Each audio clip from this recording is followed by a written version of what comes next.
યાય મંદિરમ ભાગવતોત્તમમ. ભક્તનું સૌથી પહેલું લક્ષણ એ સર્વભૂતેષુ રમંતી.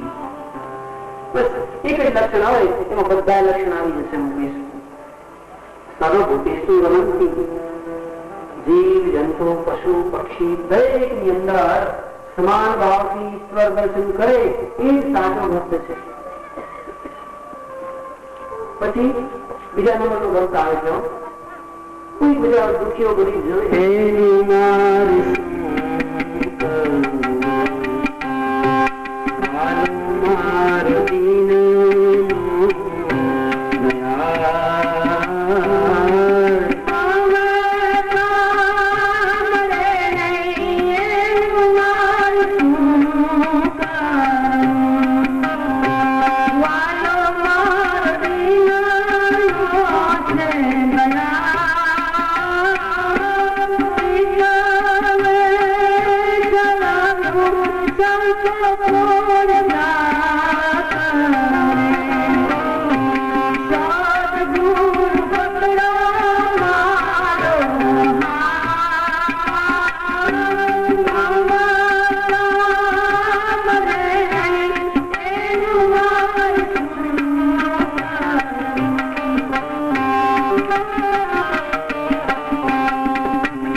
મમતાના શરણમાં જાઓ તો મમતા સૂક્ષ્મ થઈ તમારામાં બેસી જાય શાંતિથી, તમને પરેશાન ન કરે એટલું થઈ શકે.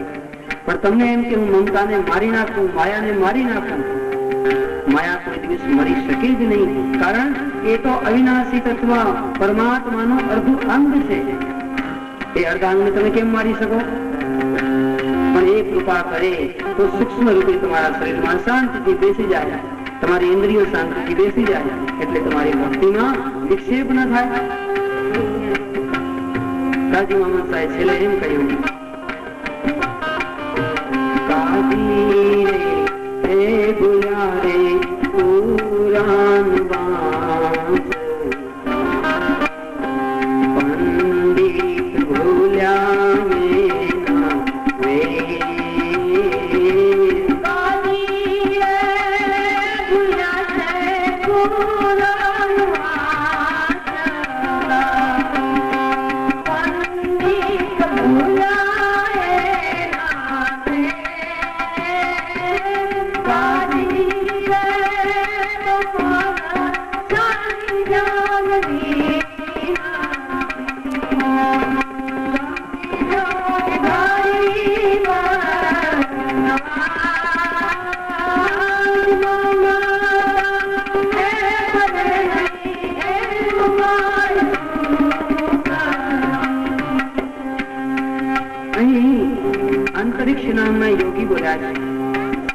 માયામાંથી મુક્ત થવું હોય તો માયાપતિના શરણે જાઓ.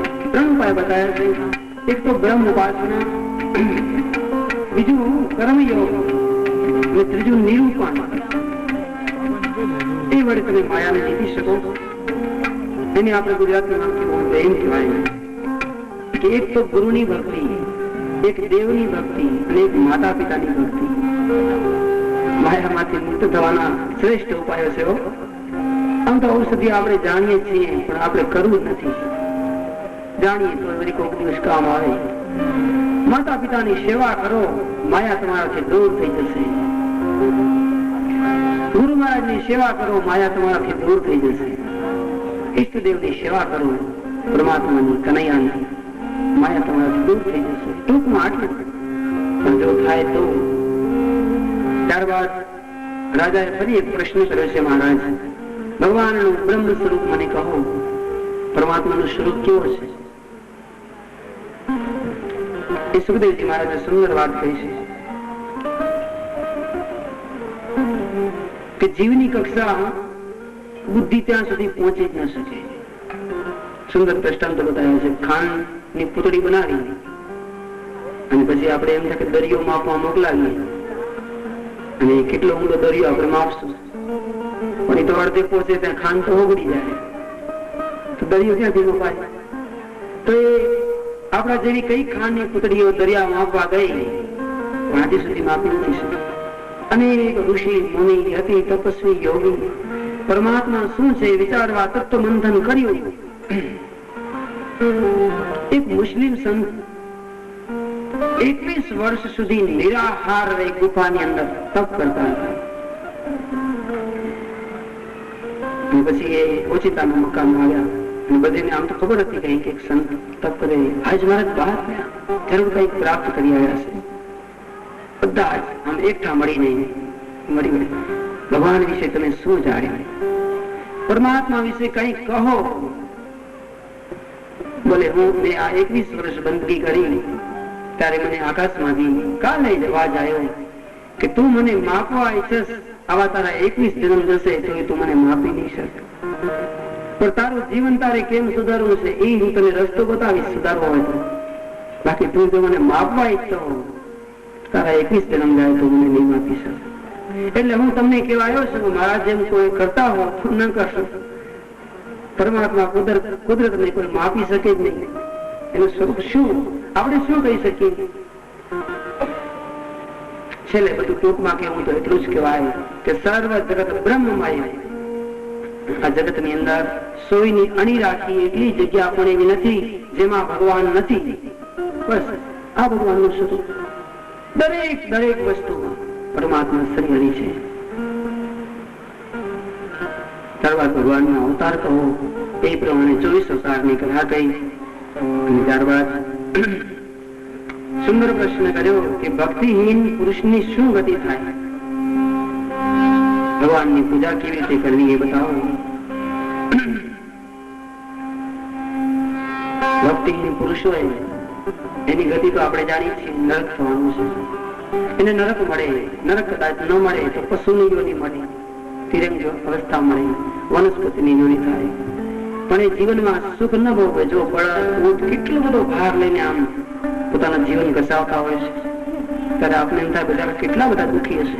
ભર ઉનાળામાં બળદ કેવું ખેડે વાડીમાં, એ કેટલા બધા દુઃખી છે. તો આ બધા જે પાપી મનુષ્ય હોય એ મનુષ્યને બીજી અવસ્થામાં આમ દુઃખમાં જાય છે.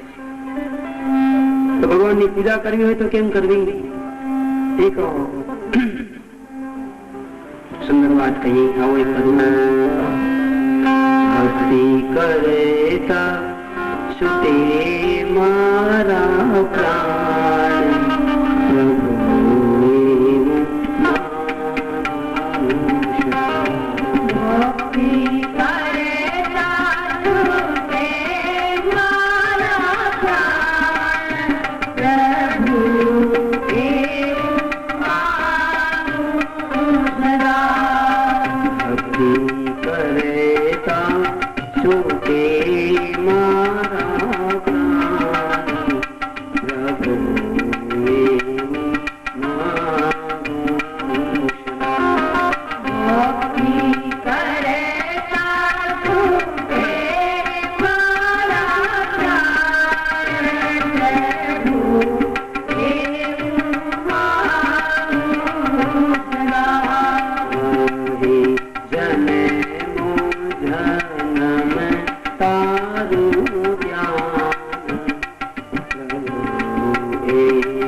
કે સંસારમાં મારા મરણ ભલે થાય, વ્યાધિ ભલે આવે, ઉપાધિ ભલે આવે, પણ પ્રભુ મારા પ્રાણ છૂટે ત્યારે તમે સંભાળજો. આપણે પહેલા પણ આ જ વાત કરી હતી.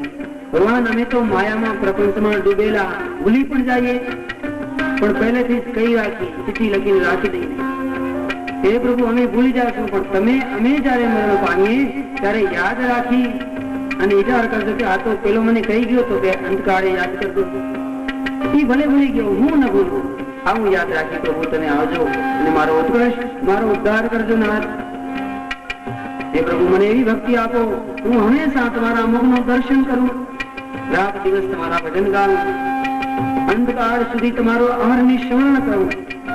પ્રભુ મારી આશા નિરાશા ન કરશો, મારા અવગુણને હૈયામાં ન ધરશો, શ્વાસો શ્વાસમાં તમારું નામ સ્મરણ કરું એવા આશીષ આપજો પ્રભુ. મારા પાપને તાપ સમાવી લેજો,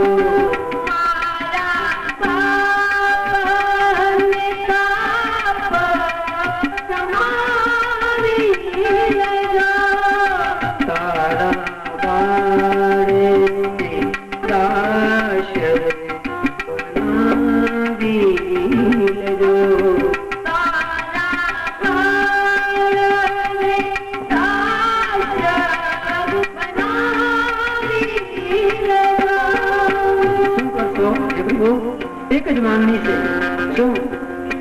દેજો આવીને દર્શનમાં દાન, પ્રભુ એવું મારું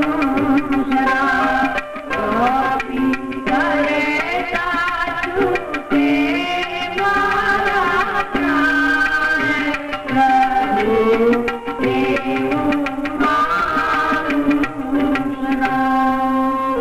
તો આ પ્રમાણે પ્રભુની ભક્તિ કઈ રીતે કરવી, સુંદર મજાની સ્તુતિ દ્વારા આપણે જાણ્યું. અહર્નિશ પ્રભુનું સ્મરણ કરીએ. 21,600 વખત આપણી શ્વાસમાંથી એક પણ શ્વાસ એની વેડફાવી ન જોઈએ. સ્વામી રામતીર્થને કોઈ સંત મળેલા. એ સંતે હમણાં તાજો સંન્યાસ ગ્રહણ કરેલો. તો સ્વામી રામતીર્થે અચાનક પૂછ્યું, મહારાજ આપકી ઉમ્ર કિતની હૈ? તમારી ઉંમર કેટલી? પેલો હતો 60 વર્ષનો લાગે, આમ જોઈએ પેલો કે હમ તો 6 સાલ કે હોય. અરે ભાઈ મીંડું ભૂલી ગયા, 6 સાલ का 60 ના લાગો છો? नहीं महाराज मैं 6 साल का हूँ. हाँ બધું સફેદ. अरे हो गया वो तो. महाराज केवी रीते? बोले 6 साल से संन्यास लिया, तभी से जिंदा हूँ, पहले मुर्दा था.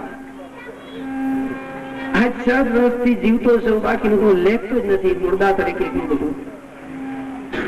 તો જ્યારથી પ્રભુ સ્મરણ થાય એ જ શ્વાસોશ્વાસ આપણા કામનાને લેખવા, બાકીના બધા નિષ્ફળ. ત્યારબાદ સુંદર મજાનો 6th અધ્યાયમાં પવિત્ર કથા. આજે દેવતાઓ દ્વારિકામાં આવ્યા, બધા દેવતાઓ આવી રાત્રિના સમયે પ્રભુની સ્તુતિ કરી છે.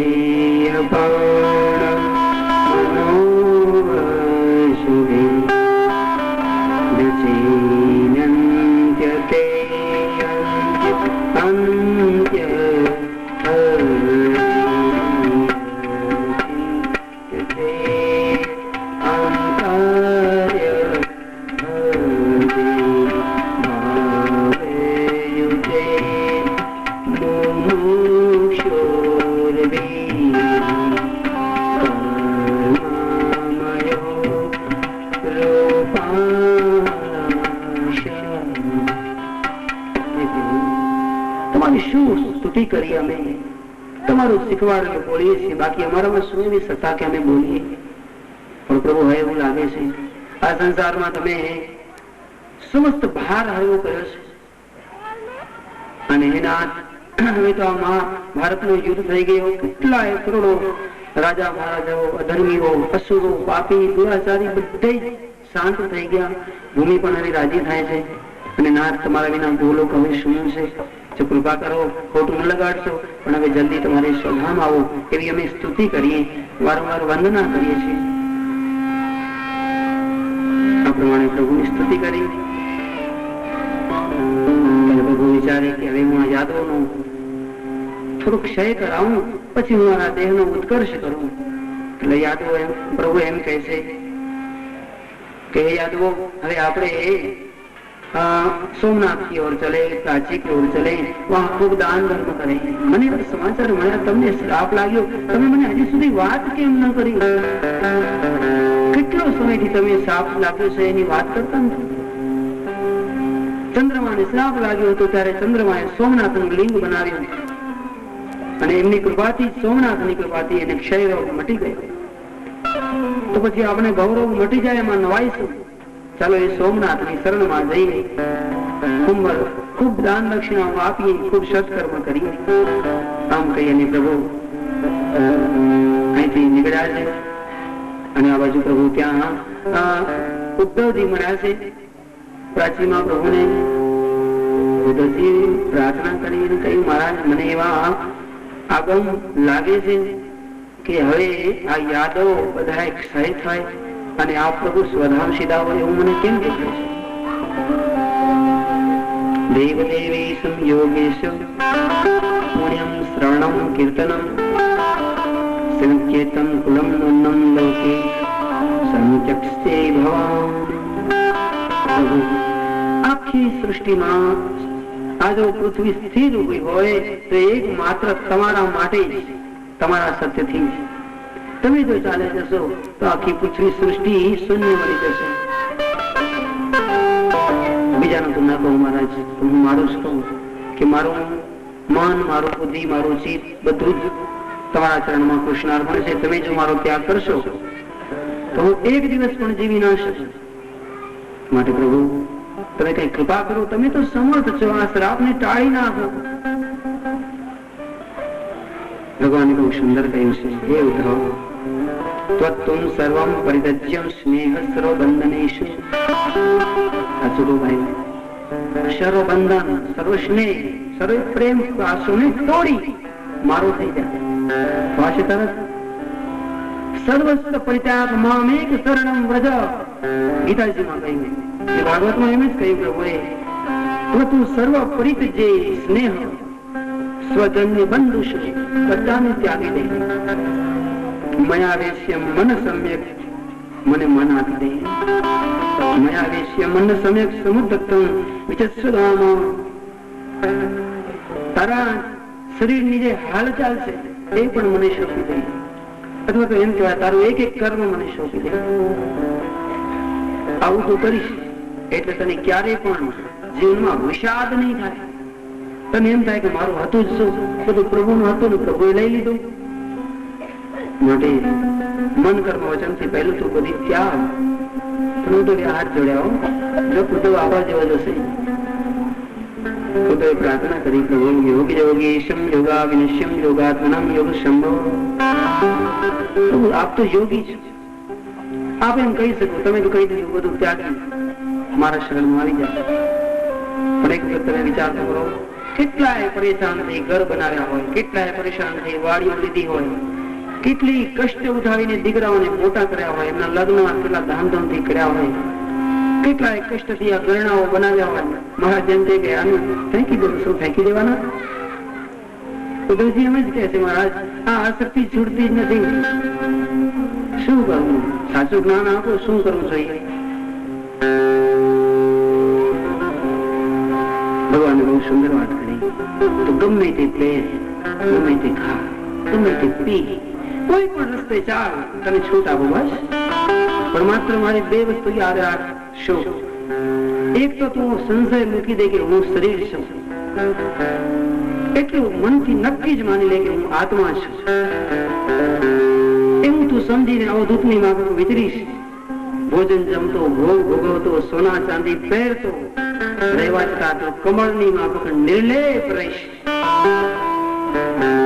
એક તો તું સંશય ત્યાગ કે હું આત્મા છું, શરીર નથી. બીજું વિપરીત ભાવના. વિપરીત ભાવના એટલે આ વસ્તુ બહુ સમજાય જજો. જ્યારે જ્યારે શુદ્ધ ભાવના હશે ત્યારે આપણો આત્મા સાક્ષી પૂછશે. પણ આપણે કંઈક વિપરીત ખોટું કરવું હશે ત્યારે પહેલે જ આપણો આત્મા એક વખત ના પાડી દેશે.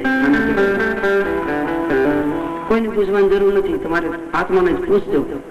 તમારો આત્મા તમારો હરીશ. શું કરવું શું ન કરવું આત્માને પૂછ, અને આત્મા કહે એમ જ કર, વિપરીત ન કર. તો વિપરીત બુદ્ધિ ન રાખો, સર્વ સંશયને ત્યાગો. આટલું જો કરશો તો તમારે ગુરુની પણ જરૂર નથી. વગર ગુરુએ તમે મોક્ષ પદને પ્રાપ્ત થઈ શકશો. મહારાજ ભગવાન દત્તાત્રેય પાસે યદુ આવ્યા, એની પાસે કરોડોનું સૈન્ય, કરોડો રૂપિયા, કરોડોની સંપત્તિ,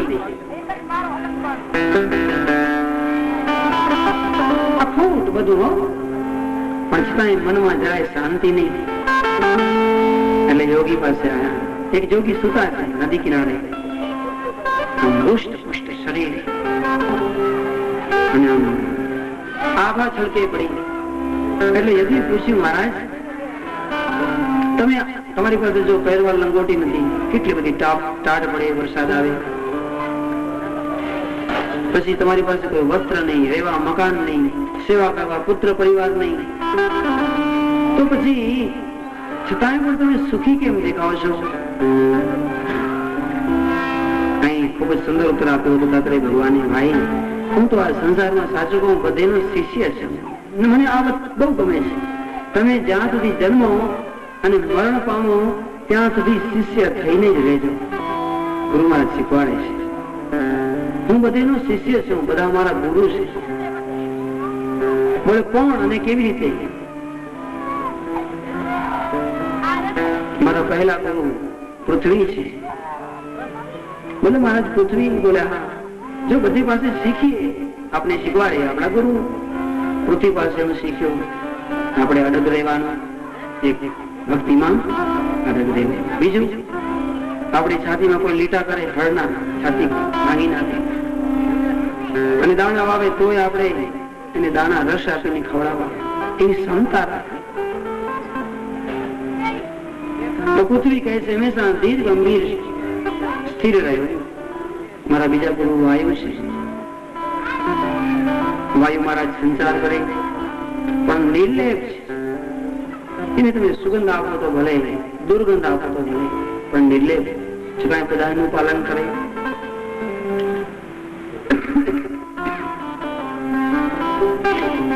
એમ જેને સંસારમાં ભક્તિ કરવી હોય તેમ વાયુની માફક વિચારતા રહેવું, એક જગ્યાએ ઉભા ના રહેવું, ચાલતા રહેવું. અને જ્યાં જ્યાં જે અનુભવ થતા જાય, કોઈ સારા થાય, ક્યાંક સુગંધ મળે, ક્યાંક દુર્ગંધ મળે. મારા ત્રીજા ગુરુ આકાશ છે. આકાશ પાસેથી હું શીખ્યો એકલા જ રહેવું. આકાશ સાથે બીજો કોણ છે? કોઈ નહીં. પાછું પોતાની સ્થિતિમાં મસ્ત રહેવું, એકલા અને નિજાનંદ મસ્તીમાં રહેવું. જળ પાસેથી હું શીખ્યો એક તો બીજાની તરસ છીપાવીને આનંદ મેળવવું. એક બીજું વસ્તુ, ખાડા ખાબોચિયામાં ભરાઈ જઈએ તો ગંદા થઈ જઈએ, કીચડ થઈ જાય, પણ ઝરણાની માફક વહેતા રહેવું તો મધુર મીઠું સ્વસ્થ ઝરણું આનંદ આપે છે. તેમ સાધુ જો બંધાઈ જાય ઝરણાની માફક, ખાબોચિયાની માફક, તો એનું જીવન ખરાઈ જશે, ગંદુ થઈ જશે. પણ ઝરણા માફક ચાલશે તો એનું જીવન અત્યંત દિવ્ય બની જશે. મારા એક ગુરુ અગ્નિ છે. અગ્નિ છે એ પારકા અને પોતાનો ભેદ જાણતો નથી. અગ્નિમાં તમે જવતર હોમતા હો અને જો થોડોક હાથ આગળ આવી જાય તો તમારો હાથ બાળે, અને કોઈ ન ખવડાવતો હોય એ હાથ નાખે તોય બાળે, કારણ કે એને પોતાના અને પારકાનો ભેદ નથી. એને તો જે અંદર આવે એને બાળીને ભસ્મ કરી નાખે. એટલે હું અગ્નિ પાસે શીખ્યો કે આ સંસારમાં બધા જ દીકરાઓ પોતાના લેખવા, બધી જ માતાઓ પોતાની લેખવી, બધા જ પિતાઓ પોતાના લેખવા, બધા જ સમભાવે જોઈએ. મારા એક ગુરુ ચંદ્રમા છે. ચંદ્રમા દિવસે દિવસે વધે, દિવસે દિવસે ઘટે. એની પાસેથી હું શીખ્યો કે જો મનુષ્ય પોતાના ધર્મનો ત્યાગ કરશે તો એની કોઈ દિવસ ભક્તિ સ્થિર હોઈ શકે નહીં. વધે અને ઘટે, વધે અને ઘટે. તો પહેલું તો એ કે મનને સ્થિર કરવું. ચંદ્ર એટલે ચંચળતા, ચંચળ ન થવું, નિર્ધારિત થવું, મક્કમ થવું. પછી બીજું અમૃત વર્ષાવે છે, શીતળતા આપે છે. તેમ દરેક મનુષ્ય પણ શીતળતા આપી, આપણે વાત થઈ ને, અક્રોધ, હંમેશા શાંત રહેવું, પ્રેમી રહેવું.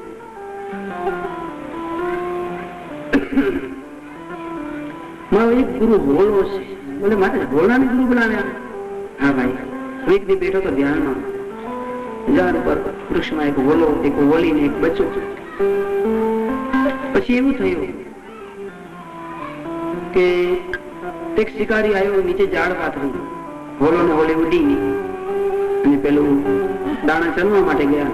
બચ્ચું ભોરવાઈ ગયું, ઝાડમાં આવી દાણા ખાવા લાગ્યું. મેં તો વોલી ઉડતી ઉડતી આવી, અરે મારું બચ્ચું કેમ ગયું? જોયે તો પેલાની ઝાડમાં. હવે શું થશે? ચાલ એને હું બચાવ એમ કરી હોલી આવી, તો હોલી પણ ઝાડમાં ફસાઈ ગઈ. પછી હોલો આવ્યો તો હોલાએ વિચાર્યું આપણે તો ફસાઈ ગયા. હવે વિચાર કર્યો તો જઈશ તો ફસાઈ જઈશ, પણ નહીં જવું તો પછી હું એકલો જિંદગી કેમ ગુજારીશ? ચાલો હું પણ જાઉં. એટલે હોલો પણ આવી અને પકડાઈ ગયો. આ ઉપરથી મેં મારા હોલાને મારા ગુરુ બનાવ્યો કે સંસારના જો દીકરાઓ હોય તો મનુષ્યને હાથે કરીને મોતના મુખમાં મુકાયા છે, સ્નેહને વશ થઈને.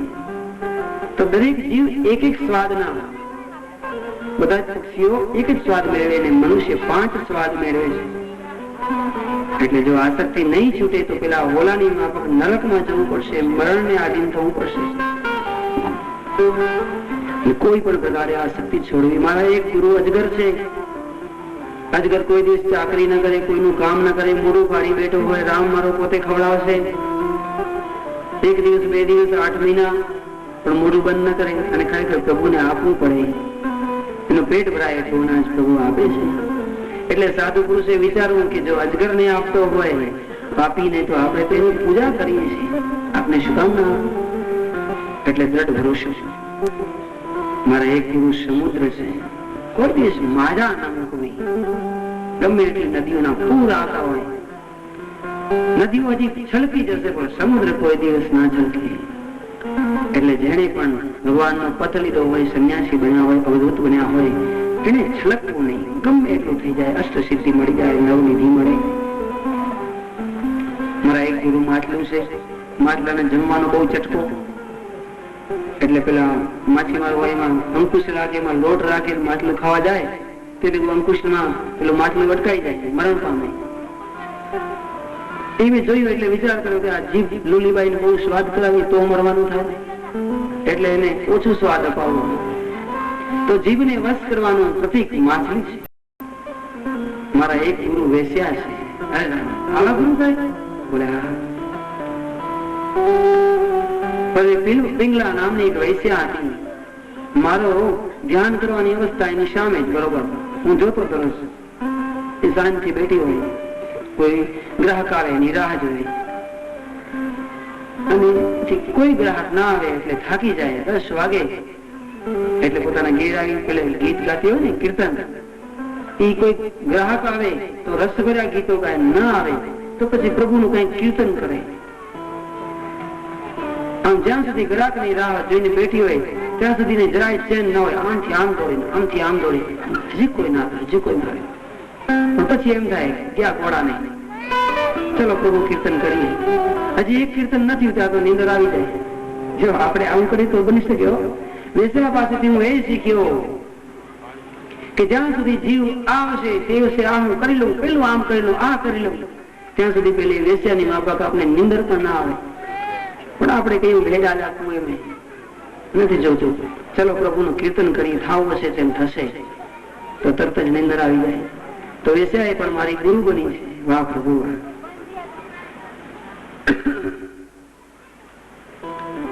મારા એક ગુરુ બન્યા છે ટીટોડી. ટીટોડી તમારા કેમ ગુરુ બન્યા? ટીટોડી એક વખત ધ્યાનમાં બેઠેલો અને ઈંડું મૂક્યું. ટીટોડી ઈંડું મૂકી અને થોડીક કઈક ચરવા ગઈ ત્યાં સમુદ્રનું મોજું આવ્યું અને પેલા ટીટોડીના ઈંડા અંદર લઈ ગઈ સમુદ્રમાં. ટીટોડી કહ્યું સમુદ્રને કે મારા ઈંડા લાવો. ક્યાં લઈ ગયો? પણ સમુદ્ર થોડો જવાબ દે. મેં જોયું ટીટોડીએ તરત જ વિચાર કર્યો ઉભો રહે, એમ તો નહીં માનવા.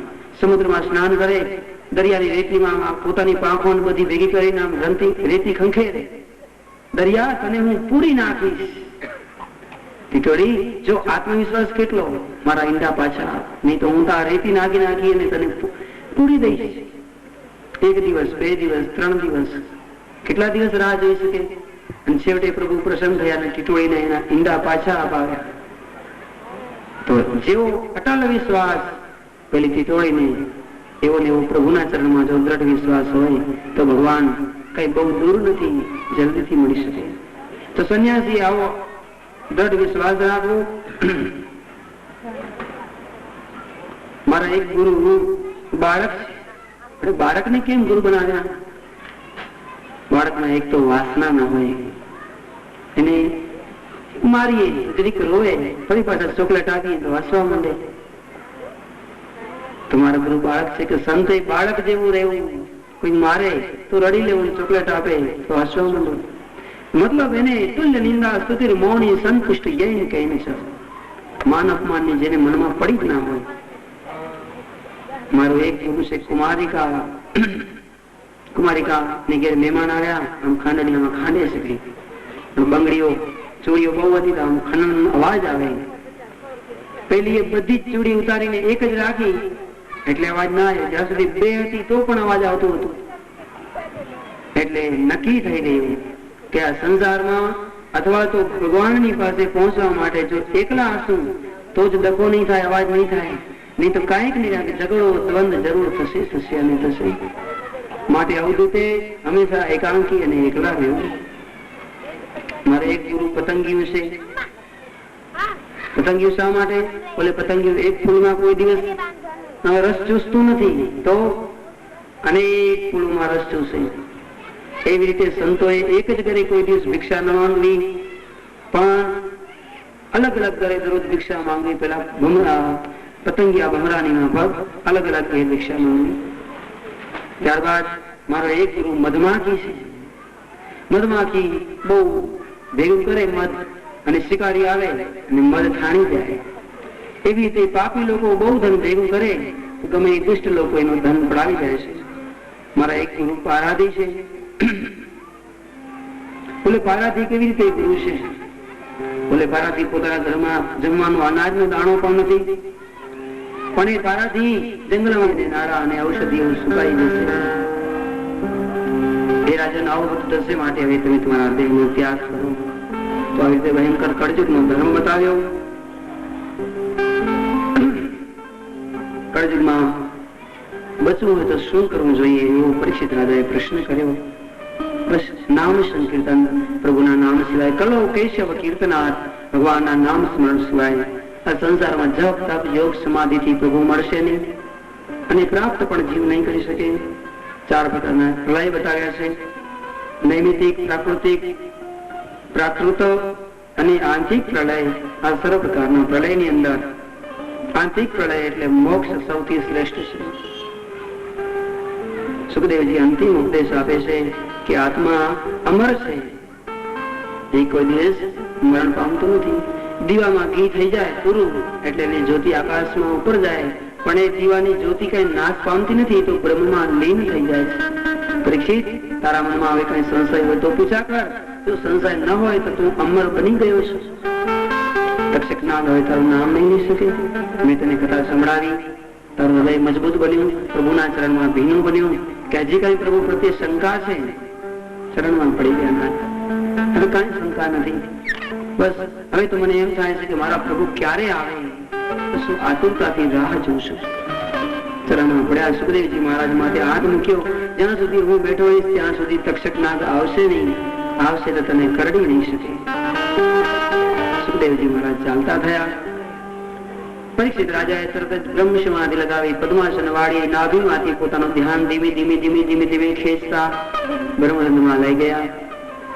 બ્રહ્મરંધ્ર ફાટ્યું, અંદરથી આત્મા નીકળ્યો અને આત્મા ઓમ નમો ભગવતે વાસુદેવ ઉચ્ચારણ કરી આમ બ્રહ્મણ કરે ત્યાં તક્ષક નામનું નાગ આવી પરીક્ષિત મહારાજને દંશ આપે. જો કથા એમ કે છે પહેલા પરીક્ષિત મરણ પામ્યા છે, પછી તક્ષક નાગે દંશ મારે છે.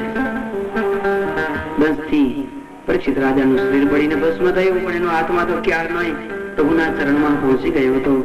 ખરેખર એમની ખૂબ જ પરમ ઉત્તમ ગતિ રહી છે. પછી એમના પુત્રએ સર્પયજ્ઞ કર્યો. આસ્તિક ઋષિએ સર્પયજ્ઞ બંધ કરાવ્યો હતો. વેદ શાખાના ભેદો બતાવ્યા છે, શાખાઓ બતાવી. માર્કંડજીને પ્રભુએ માયા બતાવી હતી, તેનું પણ સંક્ષિપ્તમાં વર્ણન કર્યું છે. માર્કંડજીને વટસ્ય પત્ર સપુડેશ્યાનમ બાલમ કુંદમ મનસા સ્મરામી, વડના પાન પર સુતેલા ભગવાનના દર્શન થયા હતા અને શિવજીના પણ દર્શન થયા હતા. તેઓ અજર અને અમર બની ગયા છે.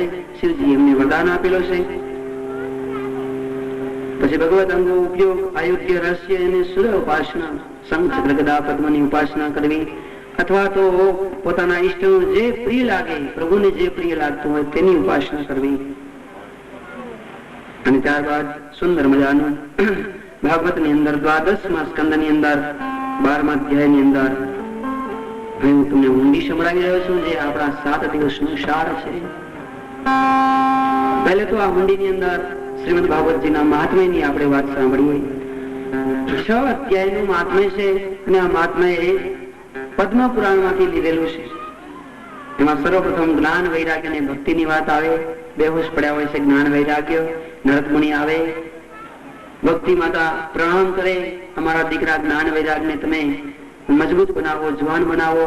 એ વખતે 4 સંકાતિક કુમારો આવી નારદજીને ભાગવત સંભળાવે અને ભાગવત સાંભળી જ્ઞાન વૈરાગ્ય પુષ્ટ બન્યા છે. એ કથા નારદ સંકાતિકની કથા. અને ત્યારબાદ આત્માદેવને એક ધંધુલી નામની પત્ની હોય છે, સંતાન નથી હોતો. યોગીની કૃપાથી એ ફળ આપે છે, પણ એ ફળ ગાયને ખવડાવે છે. અને બ્રાહ્મણને છેતરી અને તે વિજયથી સંતાન લઈ અને એ ધંધુકારી એવો દીકરાનું નામ રાખે. ધંધુકારી અધર્મી હોવાથી ભૂત બન્યો છે અને ગોકર્ણે તેનો ભાગવત સંભળાવીને ઉદ્ધાર કર્યો છે. અને છેલ્લા 6થા અધ્યાયની અંદર આ વિધિ પારાયણ કેવી રીતે કરવી એ આવે છે. ત્યારબાદ ઊંડી પૂર્ણ થયા પછી પ્રથમ સ્કંદ, જેને અધિકાર લીલા કહેવાય, જેના 19 અધ્યાય છે. એમાં પહેલે 6 પ્રશ્ન પૂછવામાં આવે છે. સૌથી મોટો પ્રશ્ન કે કલ્યાણનું સાધન શું, મનુષ્યને પોતાનું જીવન જીવવું કેવી રીતે જીવવું જોઈએ.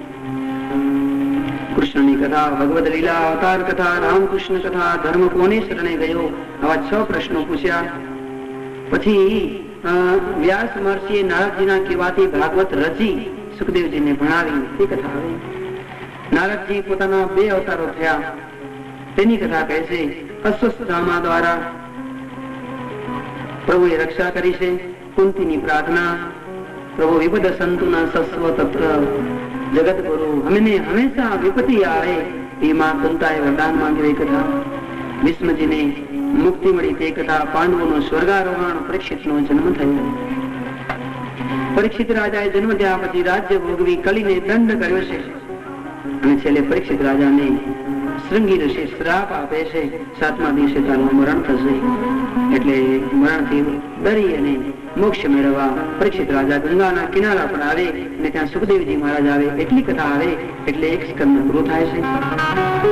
બીજા સ્કંદના 10 અધ્યાય નાનકડો સ્કંદ છે, જેને સર્ગ લીલા કહેવાય. સુખદેવજી મહારાજે 2 જ અધ્યાયની અંદર આખું ભાગવત કહ્યું છે. તેમાં ખાસ કરી ધારણા વિશે, મંગલાચરણ, સૃષ્ટિ વર્ણન, 24 અવતાર લીલા, ચતુશ્લોકી ભાગવત અને ભાગવતના 10 લક્ષણો, વિરાટ પુરુષની કથા કહી છે.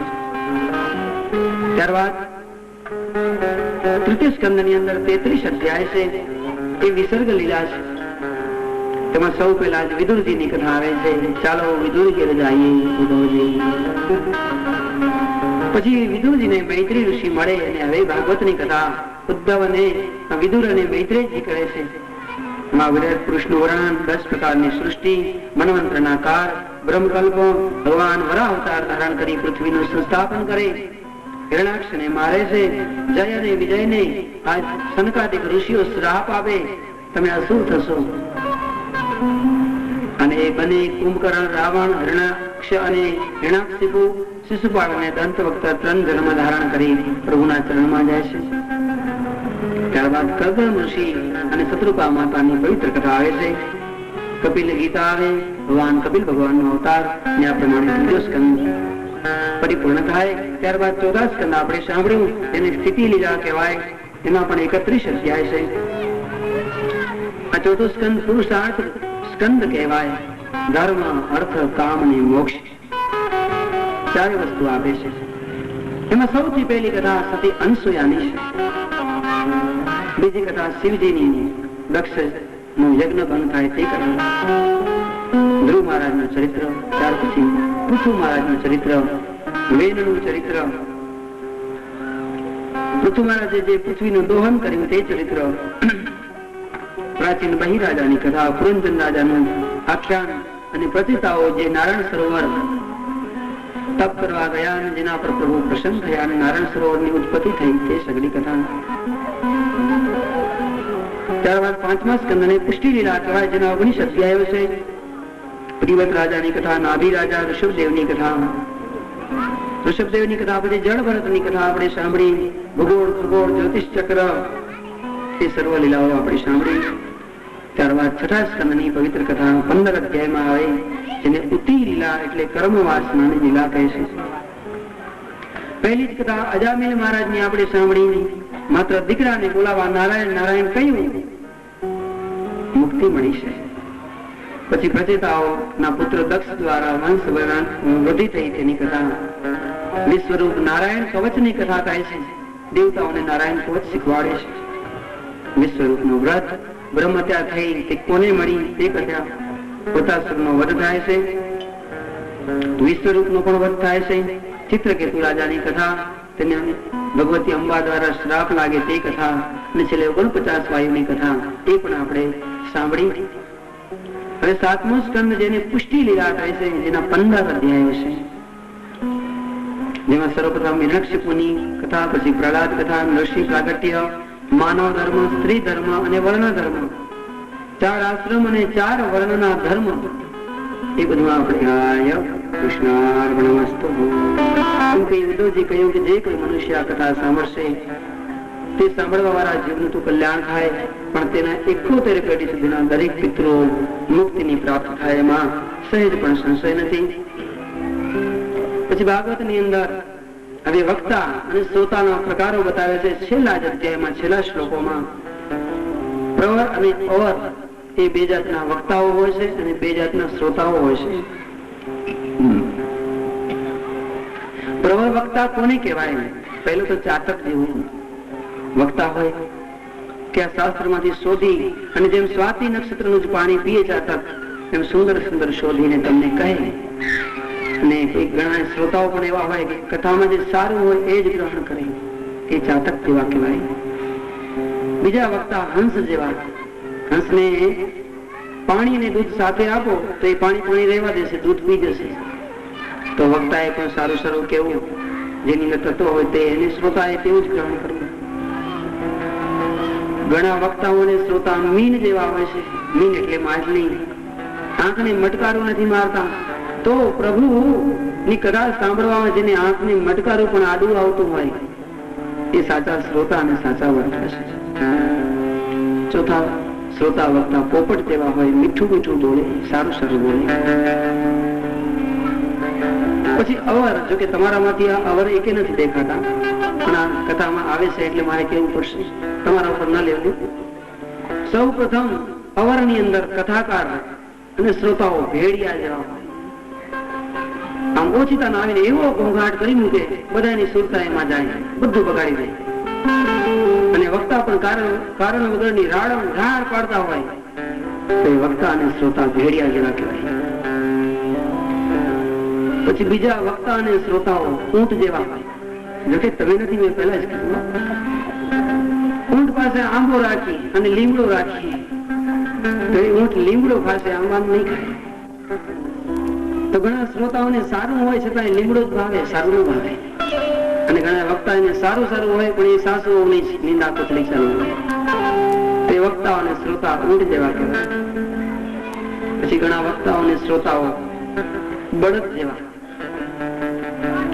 બળદ ભૂખ્યો થઈને ઘેર આવ્યો ભાઈ, એક તપેલામાં ખોળ ને એકમાં ગોળ બની રાખો, કોઈને કઈ ભેદ ન હોય, એને એમ થાય ક્યારે ખાડો પુરાઈ જાય. એવી રીતે શ્રોતાઓ પણ બળદ જેવા બને, જેની ગોળ ખોળ ને ભેદ, મતલબ એ શાસ્ત્ર ની અંદર મેં પેલા કહ્યું ને, હરમે સાથે રહે છતાં જ્ઞાન ન થાય તો એ દૂધપાક ના ચમચા જેવા કહેવાય. દૂધપાક નો ચમચો હંમેશા અંદર રહે. એક દી પૂછીએ ચમચા આ દૂધપાક નો સ્વાદ કેવો? કે મને તો ખબર નથી. તો આ બળદ જેવું છે, અરની સાથે રહે, 1000 વાર કથા સાંભળે, 1000 વાર કથા કહે, પણ પેલા ચમચા ભાઈ જાય, સ્વાદ કેવું એનો એ ખબર નથી.